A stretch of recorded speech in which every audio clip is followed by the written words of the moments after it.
उत्तराखंड में भ्रष्टाचार के खिलाफ मुख्यमंत्री पुष्कर सिंह धामी ने जीरो टॉलरेंस की अपनी नीति को जमीन पर उतारते हुए विजिलेंस विभाग को भ्रष्टाचारियों के खिलाफ कार्रवाई करने के लिए पूरी तरह से खुली छूट दे दी है। मुख्यमंत्री धामी ने राज्य का पदभार संभालते ही भ्रष्टाचार के खिलाफ जीरो टॉलरेंस पर साफ रुख दिया था और इसका साफ असर विजिलेंस की कार्रवाई के आंकड़ों में नजर आ रहा है। ये रिपोर्ट देखिए।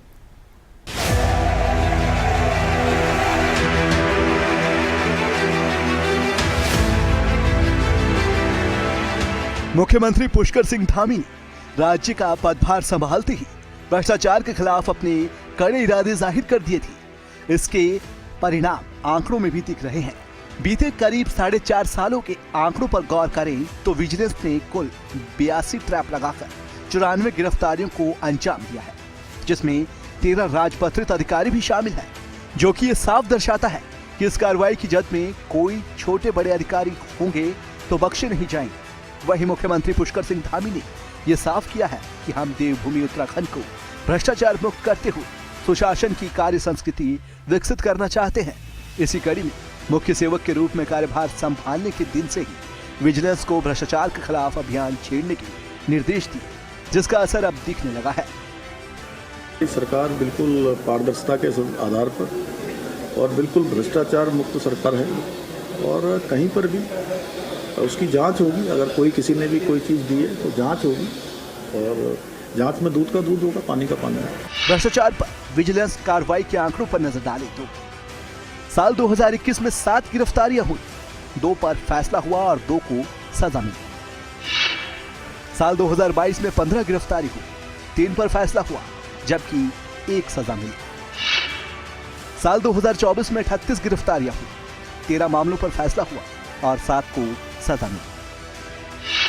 साल 2025 में अब तक के आंकड़े के मुताबिक 14 गिरफ्तारियां हुई हैं। आंकड़ों के मुताबिक साल दर साल धामी सरकार का भ्रष्टाचार पर कड़ा प्रहार का ग्राफ लगातार बढ़ रहा है। भ्रष्टाचार पर प्रहार, रिश्वतखोर गिरफ्तार। नैनीताल में लोक निर्माण विभाग के सहायक अभियंता 10,000 रिश्वत लेते गिरफ्तार। देहरादून की हरबटपुर सब स्टेशन का जेई 15,000 की रिश्वत लेते गिरफ्तार। रामनगर में LIU के उप निरीक्षक और मुख्य आरक्षी को रिश्वत लेते गिरफ्तार किया गया। काशीपुर में रोडवेज सहायक महाप्रबंधक को 90,000 रुपए रिश्वत लेते हुए गिरफ्तार किया गया।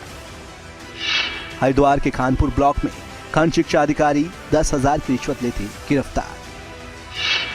देहरादून में कार्यरत GST सहायक आयुक्त 75,000 की रिश्वत लेते गिरफ्तार किया गया। रुद्रपुर में तैनात जिला आबकारी अधिकारी को रिश्वत लेते गिरफ्तार किया गया।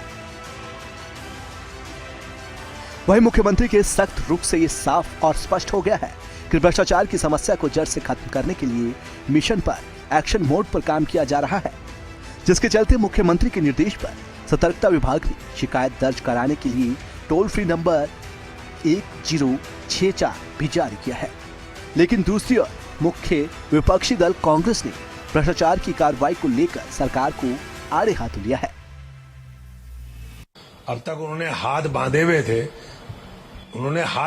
थे, तब इतने ज्यादा मामले राज्य में भ्रष्टाचार के आए जब उन्होंने हाथ बांधे हुए थे। अब उन्होंने खुली छूट दे दी है तो शराब में आबकारी में ओवर रेटिंग हो रही है।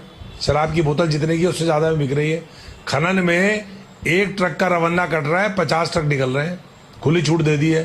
पूरे प्रदेश के अंदर DSO चले जाओ, RTO चले जाओ, किसी विभाग में चले जाओ, बिना पैसा दिए काम करा लो तो मान जाऊं। सचिवालय की तो बात ही छोड़ दो, वहां तो बात जो होती है वो लाखों में करोड़ों में होती है।